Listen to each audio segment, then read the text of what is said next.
Bismillahir Rahmanir Rahim. Historical parallels.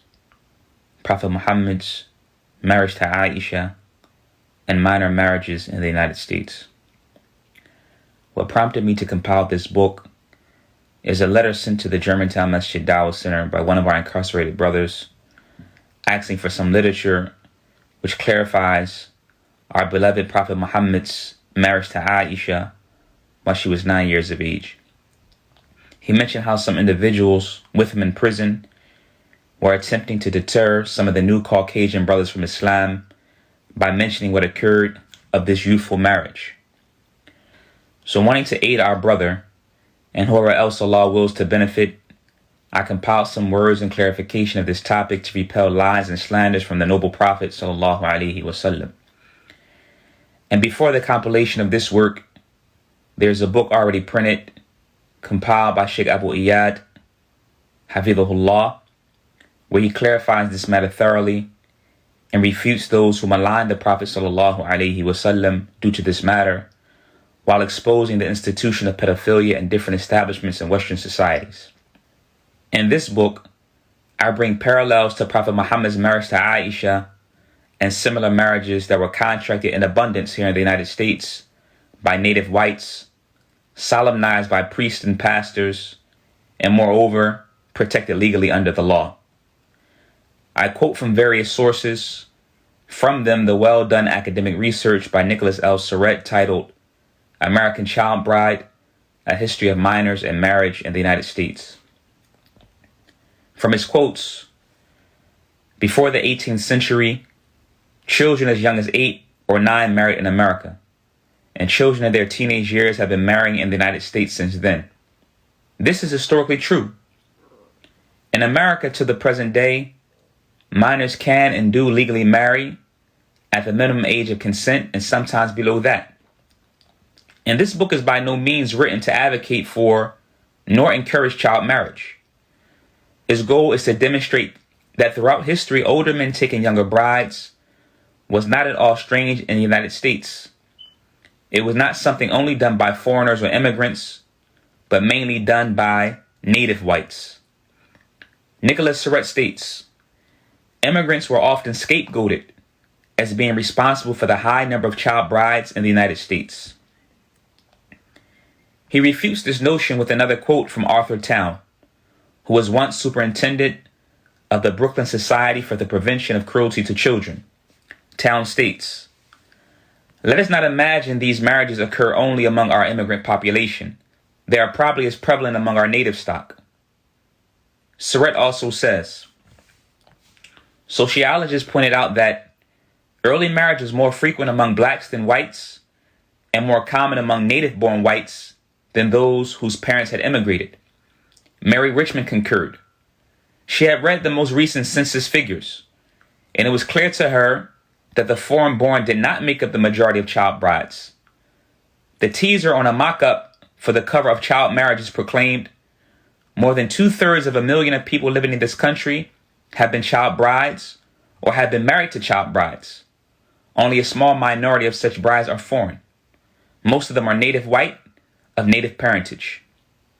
Implicit within this, of course, was the long-standing belief that uncivilized practices like youthful marriage were confined to other countries and their migrants.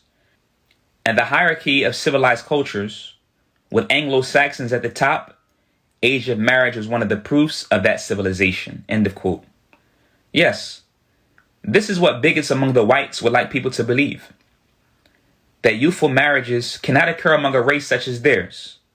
And this shows that much of the criticism directed towards Islam from whites is rooted in their belief of racial supremacy. But how far is this from the truth? Such marriages among whites occurred frequently over 1,000 years after the union of Prophet Muhammad sallallahu alaihi wasallam and Āishah radiallahu anha. Rather, up until today in America, some states still do not have an age floor minimum. English common law, from where many of American laws were derived, once stipulated that girls 12 years of age could marry legally.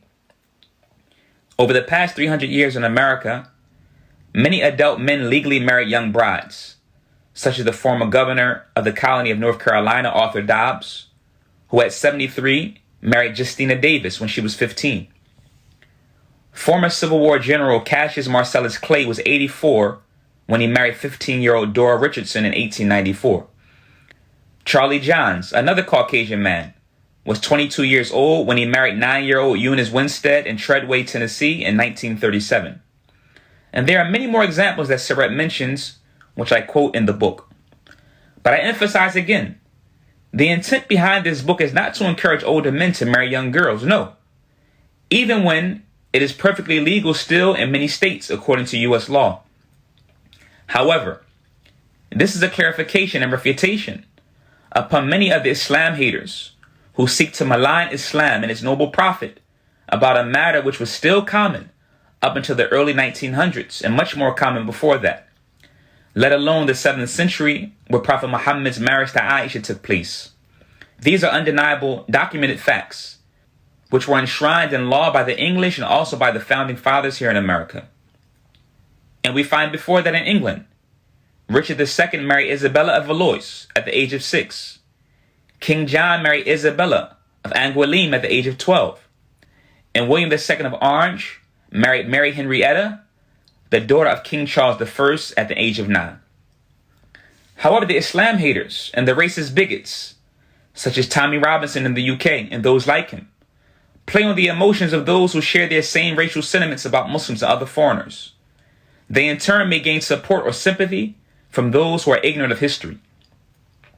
Go back and read the English coverture doctrine and see the treatment of women in English society compared to the treatment of women in Islam and the rights they were given 1400 years ago. Go back and read about English common law marriage ages.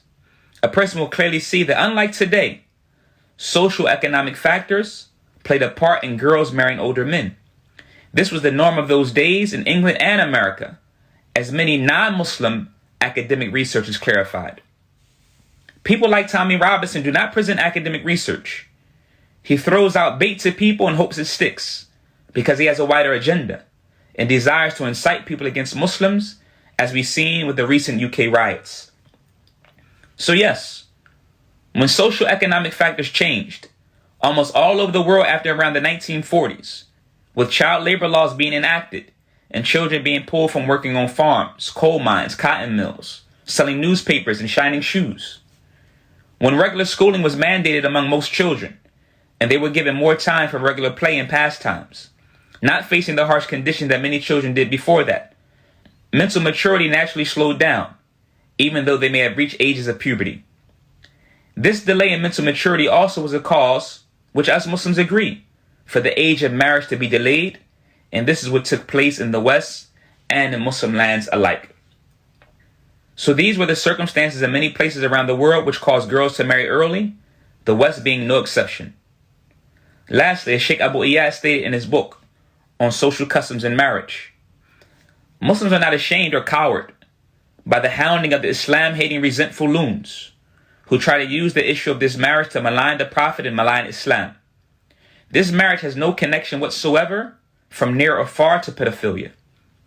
So just like Tommy Robinson and other Islamophobes, many of whom are white racist bigots, but not limited to white races, their speech cannot harm Islam or the Prophet whatsoever.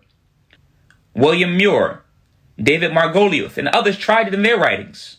They wanted to defame the Prophet of Islam, and they failed. Look at the continual spread of Islam throughout the East and West. Look how the statements of the testimony of Tawheed and that Muhammad ibn Abdullah is the messenger of Allah are heard 5 times daily from thousands of masjids throughout America and Europe, let alone Muslim countries around the world.